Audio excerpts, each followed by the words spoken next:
आप पढ़ सकते हैं उसके बारे में। और उसके बाद हम यहाँ पर मत्ती के 16वें अध्याय के 18वें पद में बात लिखी है कि अधोलोक के फाटक उस पर प्रबल ना होंगे।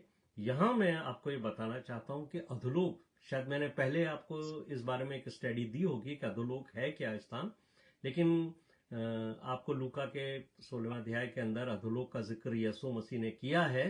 जब यीशु मसीह ने वहां पर जिक्र किया था कि एक स्थान है जहां पर एक जगह पर अब इब्राहिम बैठे हुए हैं, उनकी गोद में लाजर है, और दूसरा स्थान है जहां पर वो एक धनवान व्यक्ति है। तो ये जो जिक्र है अधोलोक का वहां पर है, एक ही बार है। लेकिन अधोलोक के जो फाटक हैं उसके बारे में यीशु मसीह ने सिर्फ फिलिप्पी कैसरिया में कहा है। तो ये जो अधोलोक है वो मृतकों का स्थान है जहां पर शैतान की पावर है।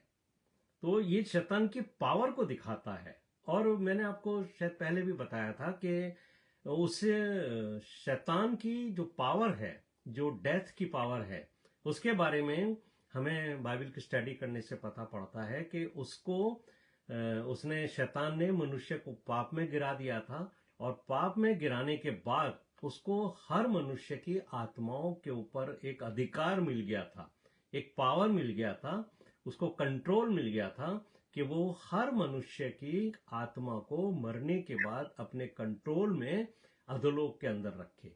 और ये जो कंट्रोल था उसका हर आत्माओं को ऊपर, ये तब तक रहा जब तक कि यीशु मसीह ने मृत्यु के डंक को नहीं तोड़ा।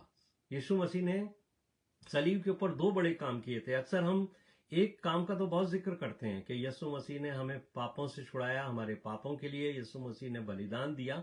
लेकिन यहां जो दूसरा एक मेजर काम किया था यीशु मसीह ने, बहुत बड़ा, वो यीशु मसीह ने मृत्यु को हराया था। यानी शैतान को हराकर मृत्यु की उस पावर को जो शैतान को मिली हुई थी कि हर एक व्यक्ति की आत्मा को वो अपने कंट्रोल में लेकर के और अधोलोक में रखता था, वो पावर यीशु मसीह ने यहां पर खत्म कर दी थी। तो ये जो शैतान की पावर है, जिसको पावर पॉलिसी ऑफ हेल कहते हैं, है ना, power and policy of hell जो है, ये शैतान को मिली हुई थी। और ये शक्ति जो है सिर्फ यीशु मसीह ने इसके बंधनों को तोड़ा। इसलिए जो इब्रानियों का अध्याय का दूसरा अध्याय उसका 14वां पद हमने पढ़ा कि यीशु ने अपनी मृत्यु के द्वारा उसे जिसे मृत्यु पर शक्ति मिली हुई थी निकम्मा कर दिया। तो ये जो वर्ड लिखा हुआ निकम्मा कर दिया, ये बेसिकली पावरलेस वर्ड को रिफ्लेक्ट करता है। इनइफेक्टिव कर दिया, यानी ये जो पावर थी उसकी कि हर आत्मा को वो पकड़ करके और अधोलोक में रखता था, ये इनइफेक्टिव हो गई यीशु मसीह ने जब शैतान को की मृत्यु की पावर को सलीब के ऊपर एक तरह से हरा दिया। तो आप ये देखिए कि यीशु मसीह ने जब अपनी आत्मा को, ये जो कलमा हम पढ़ते हैं कि यीशु मसीह ने कहा था अपने मुंह से कि हे पिता, मैं अपनी आत्मा को तेरे हाथों में सौंपता हूं, तब यीशु मसीह ने अपनी आत्मा को निकालकर परमेश्वर पिता के हाथ में दे दिया था। और जब उसने अपनी आत्मा को अपने हाथ से परमेश्वर के हाथ में दे दिया तो शैतान की शक्ति वहीं पर समाप्त हो गई कि वो हर मनुष्य के रूप में ये कोशिश कर रहा था कि यीशु मसीह की आत्मा को भी वो अपने कंट्रोल में लेके और अधोलोक में रखे।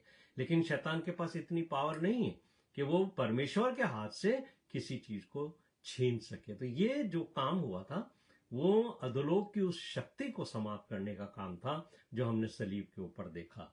तो ये जो गेट ऑफ हेल है, यानी पावर ऑफ इनविजिबल वर्ल्ड, ये जो संसार में दिखता है, उसके अलावा भी एक ऐसा अदृश्य संसार है जो कुछ तो शैतान के कंट्रोल में है, जिसके बारे में बाइबल हमें बहुत सारी बातें बताती है कि बहुत सारे ऐसे स्थान हैं पृथ्वी के नीचे जहां शैतान ने भी कुछ आत्माओं को पकड़ के रखा हुआ था, और आज की तारीख में भी परमेश्वर ने भी कुछ आत्माओं को, कुछ स्वर्गदूतों को पकड़ करके और उनको हमेशा के लिए बंधन में रखा हुआ है। तो कभी और मौका मिला तो मैं इसका भी जिक्र आपके साथ करूंगा। तो ये जो गेट ऑफ हेल है, जो पावर ऑफ इनविजिबल वर्ल्ड कहलाता है, पुराने समय में आपने देखा होगा कि ये जो शहर हुआ करते थे उनके चारों तरफ जो है वो एक घेराबंदी होती थी, एक वॉल बनाई जाती थी, सुरक्षा का एक घेरा हुआ करता था। तो यीशु मसीह के कहने का अर्थ है कि जो कलीसिया मेरी शिक्षाओं पर आधारित होगी, यानी जो कलीसिया की स्थापना मेरी शिक्षाओं के अनुसार होगी। इस पद के पहले जो यीशु मसीह ने कहा था कि मैं अपनी कलीसिया मेरे ऊपर ही बनाऊंगा, जो चट्टान हूं मैं, क्योंकि जब मैं अपनी कलीसिया मेरे ऊपर बनाऊंगा तो मेरी शिक्षाओं के ऊपर वो कलीसिया आधारित होगी।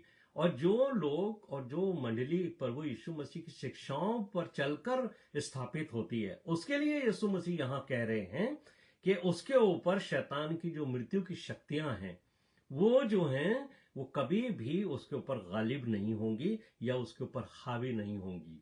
यही तो यीशु मसीह ने कहा था, जो बहुत ही बार हमें समझ में नहीं आता है कि यीशु मसीह ने कहा था कि जो मुझ पर विश्वास रखेगा वो कभी नहीं मरेगा, यदि वो मर भी जाए तब भी वो जीवित रहेगा। तो वो जीवित कैसे रहेगा कि वो उसके ऊपर शैतान की जो शक्ति है, कौन सी शक्ति?